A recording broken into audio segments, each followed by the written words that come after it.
toute l'équipe qui s'est mobilisée pour vous présenter cette série de réflexions autour de la Bible, série de réflexions intitulée « Le pouvoir de l'espérance », vous remercie pour votre fidélité. Nous voici déjà rendus à notre 9e sujet. Sujet que nous avons intitulé « Reposons-nous sur Christ et avec lui ». La question qui se pose à nous pour introduire ce sujet est la suivante. Sommes-nous en train de scier la branche sur laquelle nous sommes assis? L'activité humaine, souvent déraisonnable et trop intensive, met la planète en tension. Les spécialistes disent que la Terre est à bout de souffle. L'hyperactivité de l'homme entraîne le dérèglement climatique, l'épuisement des ressources, la raréfaction de l'eau potable et bien d'autres dysfonctionnements. Ça, vous le savez tous parce que nous l'entendons régulièrement aux informations. La question qui se pose donc, c'est est-ce que la Terre peut supporter encore longtemps ce rythme que l'homme lui impose? La question se pose sérieusement et je vous propose de lire avec moi quelques extraits d'un article publié déjà en 2012 par le site internet du journal Le Monde, journal bien connu. Et la question qui était posée comme titre de cet article, vous voyez cette question, la fin de la planète en 2100, point d'interrogation. Les écosystèmes de la planète, disait cet article, pourraient connaître un effondrement total et irréversible d'ici 2100. À l'origine de cette prophétie apocalyptique, non une secte d'illuminés, un médium en manque de publicité ou le dernier blockbuster américain en vogue. Non, non, non. Ce ne sont pas ce genre de personnes qui ont fait cette prophétie apocalyptique. Le journaliste nous dit que cette allégation est issue d'une étude de la très sérieuse revue Nature, référence parmi les publications scientifiques. Alors la thèse qui est développée dans cet article et dans le sujet présenté par la revue Nature, c'est que l'environnement, sous l'effet des dégradations causées par l'homme, pourrait franchir un point de non-retour avant la fin du siècle. Alors vous êtes bien d'accord, on n'en est pas sûr, on n'en est pas certain. Ce sont des scientifiques qui font des analyses, tirent des conclusions, font des projections et disent mais il y a une possibilité pour que si nous continuons à ce rythme, que nous puissions épuiser notre planète avant la fin du siècle. L'actualité et les scientifiques nous parlent donc d'un monde dont la ruine peut survenir à tout moment. C'est vraiment terrible de prendre conscience du fait que l'homme ait à ce point détruit son environnement, son cadre de vie. Pourtant, dès la création, Dieu avait indiqué le chemin à suivre pour éviter l'hyperactivité de l'homme et donc l'épuisement de la planète. Après avoir créé l'homme en 6 jours, voilà ce que Dieu fit. Et c'était là un chemin à suivre pour l'homme. Dieu crée l'homme en 6 jours, il crée son environnement, la terre et tout ce qui est son cadre de vie. Et la Bible nous dit qu'après avoir fait cela en 6 jours, dans Genèse 2, versets 1 à 3, la Bible dit « Ainsi furent achevés les cieux et la terre, et toute leur armée. Dieu acheva au 7e jour son œuvre qu'il avait faite, et il se reposa au 7e jour de toute son œuvre qu'il avait faite. Dieu bénit le 7e jour et le sanctifia. Parce qu'en ce jour, il se reposa de toute son œuvre qu'il avait créée en la faisant. En se reposant le 7e jour de la création, Dieu donne un exemple et un signal fort à l'homme. L'homme devait prendre conscience et se rappeler que la planète ne lui appartient pas. Elle a certes été créée pour lui, pour son bonheur, mais il n'est pas le propriétaire. L'homme n'en est pas le propriétaire. Le créateur et le propriétaire c'est Dieu. Par conséquent, l'homme comprend par le sabbat qu'il ne peut pas exploiter la planète comme bon lui semble. Il doit tenir compte des besoins des autres créatures, puisque Dieu n'a pas créé que l'homme. Nous comprenons bien que l'homme devait aussi comprendre que sa vie sur terre ne pouvait se limiter qu'à produire, produire et encore produire. Lorsque Dieu explique les fonctions du sabbat, on comprend que Dieu avait déjà indiqué l'essentiel depuis la création. En fait, les scientifiques d'aujourd'hui, ceux qui réfléchissent aujourd'hui, ne font que reprendre avec d'autres mots ce que Dieu avait déjà dit. L'essentiel pour la préservation de la planète, du lien familial, de la santé et de la relation avec Dieu est déjà mentionné et explicité dans le commandement du sabbat. Prenons le temps de lire ce commandement de manière exhaustive, tel que nous le trouvons dans Exode chapitre 20, versets 8 à 12. Prenons le temps de lire ce que la Bible dit à ce sujet. Voici donc le commandement numéro 4, le commandement du sabbat, celui que Dieu a donné pour le bonheur de l'homme, de la famille, de la société et la préservation de la planète. Souviens-toi, il est dit, du jour du repos pour le sanctifier. Tu travailleras 6 jours et tu feras tout ton ouvrage. Mais le 7e jour est le jour du repos de l'Éternel, ton Dieu. Tu ne feras aucun ouvrage, ni toi, ni ton fils, ni ta fille, ni ton serviteur, ni ta servante, ni ton bétail, ni l'étranger qui est dans tes portes. Car en 6 jours, l'Éternel a fait les cieux, la terre et la mer et tout ce qui y est contenu, et il s'est reposé le 7e jour. C'est pourquoi l'Éternel a béni le jour du repos et l'a sanctifié. Les partisans de l'écologie, de la famille, de la justice sociale devraient tous trouver leur compte dans le sabbat. Bien compris, le sabbat porte en lui une manière pratique de vivre l'amour de Dieu et le respect du prochain. Les valeurs qu'enseigne le sabbat sont conformes à l'enseignement de Jésus. C'est pour cela que Jésus dit qu'il est le maître du sabbat. Le sabbat promotionne un bon équilibre entre travail et argent. Tu travailleras 6 jours, c'est la première phrase, mais nous avons à la fin, l'Éternel a béni le jour du repos et l'a sanctifié. Le sabbat, c'est la première leçon que nous pouvons en tirer. Le sabbat fait la promotion d'un bon équilibre entre le travail et le repos, entre la production et le repos, entre le matérialisme et le spirituel. Nous avons encore une deuxième leçon à tirer du sabbat. Le sabbat apaise les relations sociales. Parce que le jour du sabbat, et d'après le commandement du sabbat, on n'est pas qu'un employé ou qu'un employeur. Les deux, employés et employeurs, se retrouvent à égalité durant le sabbat. Ils sont des personnes qui ont des qualités et des besoins identiques. Maintenant, lorsqu'ils ont vécu le sabbat ensemble et qu'ils ont pris conscience, employeurs et employés, qu'ils ont tous les deux les mêmes besoins, normalement, les relations sont meilleures pendant la semaine. Troisième leçon que nous tirons du sabbat. Le sabbat a une orientation écologique, puisqu'il exige le repos des animaux et de la nature. Le sabbat favorise aussi les relations familiales. Le sabbat donne un temps de qualité, un temps non pollué, un temps pour se retrouver en famille. Tous ceux qui se penchent sur les causes du mal-être dans les familles reconnaissent que plus on passe du temps ensemble, plus la famille se porte bien. Mais pas n'importe quel temps, un temps dédié, un temps où on n'est pas préoccupé par 1000 choses en même temps.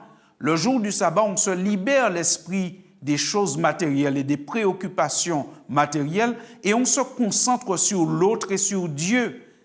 Ça, c'est un temps de qualité. Observer le sabbat biblique en étant conscient des valeurs qui s'y trouvent, eh bien, c'est tout simplement pratiquer l'enseignement de Jésus. Que dit l'enseignement de Jésus? Qu'est-ce que Jésus dit dans son enseignement dans le domaine que nous venons de voir en rapport avec le sabbat? D'abord, nous retenons dans Luc chapitre 9 au verset 25 que Jésus dit « Que servirait-il à un homme de gagner tout le monde s'il se détruisait ou se perdait lui-même » Belle question, n'est-ce pas? Et vous voyez que cette question trouve une réponse dans le sabbat. Que servirait-il à un homme de gagner tout le monde s'il se perdait lui-même? À quoi ça sert de travailler 7 jours sur 7 pour gagner plein de choses, construire plein de bâtiments? Mais si à la fin, on n'a plus rien, si à la fin, on a perdu sa famille, on a perdu sa santé, on a abîmé son cadre de vie, mais à quoi tout cela sert-il? Ensuite, Jésus dit, dans Luc 12 au verset 15, un autre point de son enseignement qui concorde avec les idées du sabbat. Il dit, « Gardez-vous avec soin de toute avarice, car la vie d'un homme ne dépend pas de ses biens, fût-il dans l'abondance. » Chers amis, je pense que nous sommes tous d'accord que l'argent n'a jamais fait le bonheur, l'argent seul. L'argent sans rien autour n'a jamais fait le bonheur. Alors Dieu n'est pas contre un développement économique et matériel d'une personne, d'une famille ou d'une société. Mais il ne faudrait pas que ça devienne uniquement la seule raison de vivre de la société, de la famille ou de la personne. Que servirait-il à un homme de gagner tout le monde s'il se perdait, de tout gagner, de tout avoir s'il se perdait? Vous savez comme moi que malheureusement, des gens extrêmement riches sont parfois extrêmement malheureux et en arrivent même parfois au suicide parce qu'autour d'eux, ils ont créé le vide. Dans l'épître que Paul adresse à Timothée, il nous donne encore un enseignement qui nous montre la valeur et l'intérêt du sabbat pour l'homme. Puisque l'apôtre dit, si quelqu'un n'a pas soin des siens, et principalement de ceux de sa famille, il a renié la foi et il est pire qu'un infidèle. Vous avez bien lu, c'est bien ce que dit l'apôtre, c'est bien ce que dit la Bible, c'est bien ce qu'inspire le Saint-Esprit à l'apôtre. Si quelqu'un n'a pas soin des membres de sa famille, il est pire qu'un infidèle, il a renié la foi. Passer du temps avec sa famille, consacrer du temps aux membres de sa famille, c'est une chose dont on ne peut se passer. Et le sabbat offre 24 heures dédiées pour la famille et pour l'adoration. Les vrais disciples de Jésus, ceux qui craignent Dieu vraiment, rentrent pleinement dans l'enseignement du Christ et donc observent le sabbat. Même s'ils doivent fermer leur commerce parce qu'ils savent que leur vie et le bonheur ne dépendent pas uniquement des biens qu'on possède. Si vous êtes vrai disciple de Christ, n'ayez pas peur de vous consacrer du temps, de réserver du temps pour Dieu, pour vous et pour votre famille.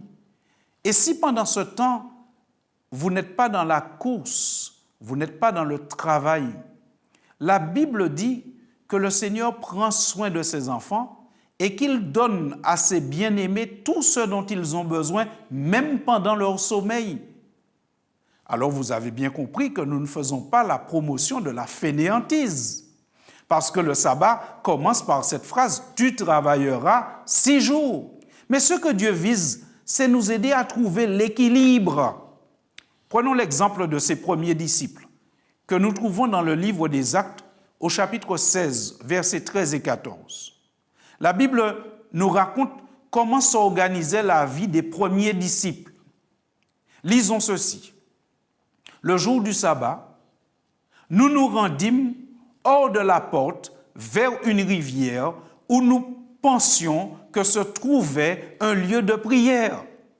Nous nous assîmes et nous parlâmes aux femmes qui étaient réunies. Voici le cadre que choisissent les premiers disciples, parmi lesquels se trouvait l'apôtre Paul, le jour du sabbat. Ils cherchent un endroit dans la nature, normal, parce qu'ils n'étaient pas encore organisés en église, et ils cherchent un lieu. Ils n'ont pas encore de possession, de bâtiment. Le christianisme est naissant à ce moment-là. Ils cherchent un lieu de prière. Ils cherchent un lieu paisible pour se recueillir, être ensemble et prier Dieu. Et voici que là, ils rencontrent une femme qui est là, elle aussi en train de prier, de chercher Dieu le jour du sabbat. Elles sont plusieurs, ces femmes. Et que va-t-il se passer? La Bible dit au verset 14, donc je vous rappelle Acte 16 au verset 14, l'une d'elles, l'une des femmes qui était là, que Paul et ses compagnons ont trouvé près de cette rivière, l'une d'elles nommée Lydie, marchande de pourpre de la ville de Thyatire, était une femme craignant Dieu et elle écoutait le Seigneur, lui ouvrit le cœur pour qu'elle fût attentive à ce que disait Paul. Vous avez remarqué que parmi les observateurs du sabbat qu'on trouve ici, il y avait une femme nommée Lydie. Elle n'observait pas le sabbat parce qu'elle n'avait rien d'autre à faire. Cette femme était marchande de pourpre. Elle avait un commerce, elle avait une activité. Mais elle a choisi, le jour du sabbat, d'interrompre son activité commerciale pour consacrer du temps à Dieu. C'est l'exemple des premiers apôtres, des premiers disciples que nous, aujourd'hui, nous devrons suivre. Vrais disciples craignant Dieu. Au 1er siècle ou au 21e siècle, nous avons le même Sauveur.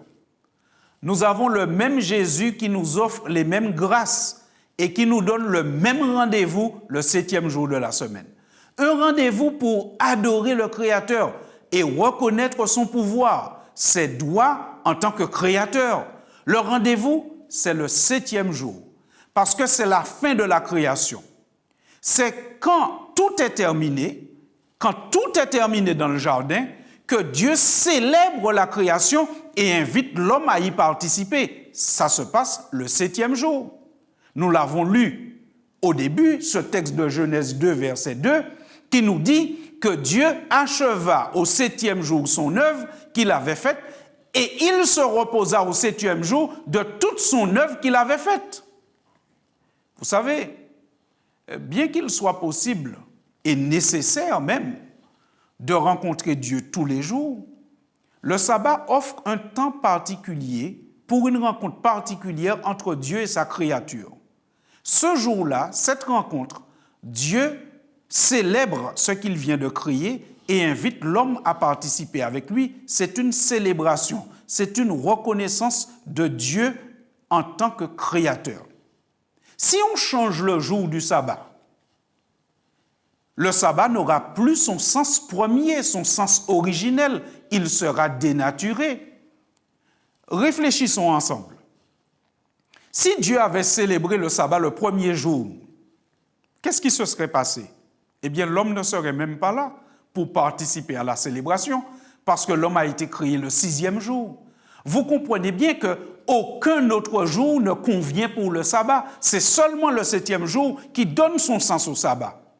Parce que le sabbat, c'est Dieu qui rencontre l'homme pour célébrer le Créateur, le remercier et prendre conseil auprès de lui. C'est l'homme qui est là avec Ève et ils se rencontrent. Il y a un partage entre humains et avec Dieu.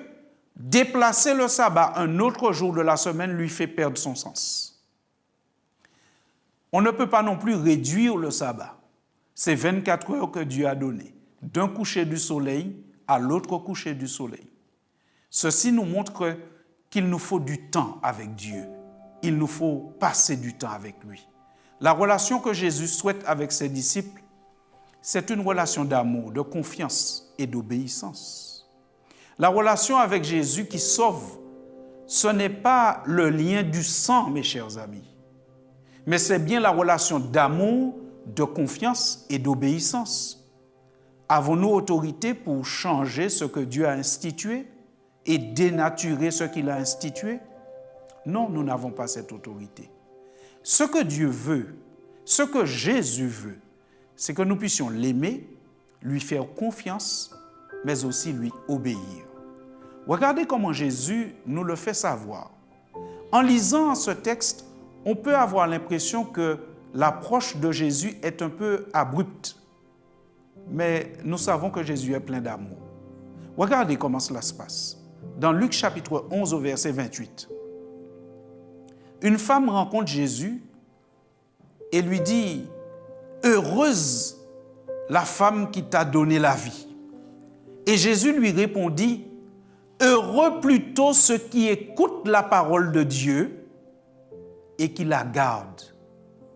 Vous avez vu comment Jésus place la notion d'obéissance, de relation de confiance au-dessus même du lien de sang, ce qui donne du sens, ce qui donne du poids à notre relation avec Jésus, c'est la confiance, l'amour, mais sans oublier l'obéissance. Et c'est pourquoi nous voulons prier maintenant et dire, Seigneur, aide-nous à entrer dans une relation d'amour, de confiance et d'obéissance avec toi. Voulez-vous faire cette prière avec moi? Alors, si c'est votre souhait, reprenons ensemble. Seigneur, aide-nous à entrer dans une relation d'amour, de confiance et d'obéissance avec toi. Amen.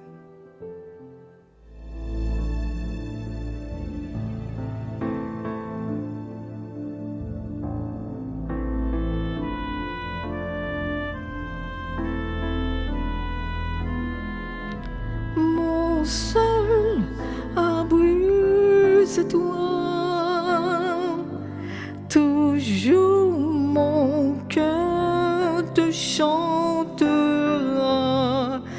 car tu me délivres. Et chaque fois que j'ai peur, je m'appuie sur toi.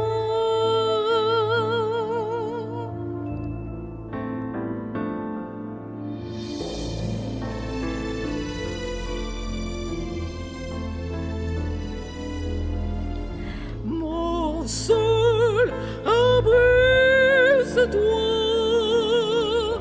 Mon seul trésor, c'est toi. Tu es mon refuge, mon roi. Tu me délivres à chaque fois. Ta fidélité est mon bouclier. Je suis sauvé car tu m'as pardonné. Je suis racheté car tu m'as justifié. Ton amour me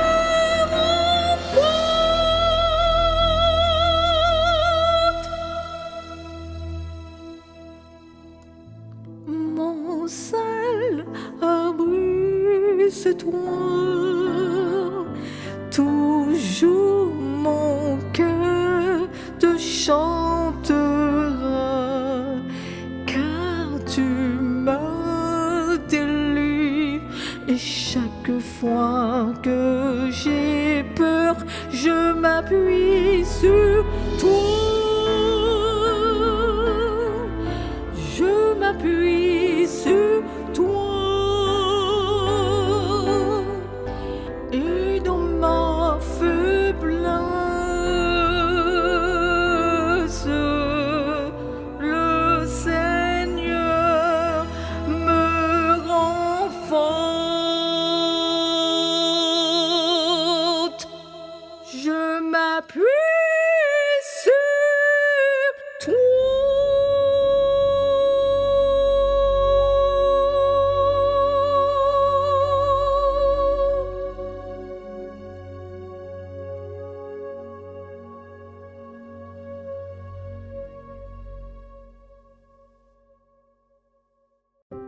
Appelez le 08 05 288 389 chaque jour de 9h à 21h.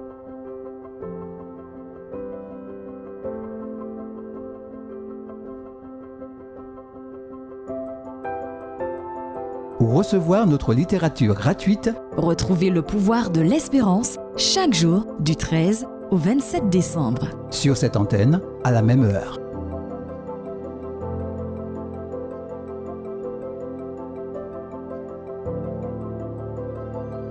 Vous avez apprécié cette émission? Visitez-nous au www.lepouvoirdelespérance.org.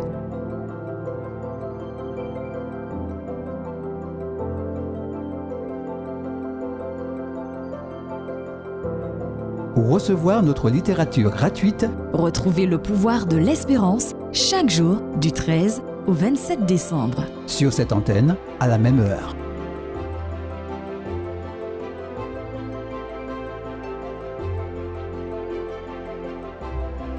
Appelez le 08 05 288 389 chaque jour de 9h à 21h.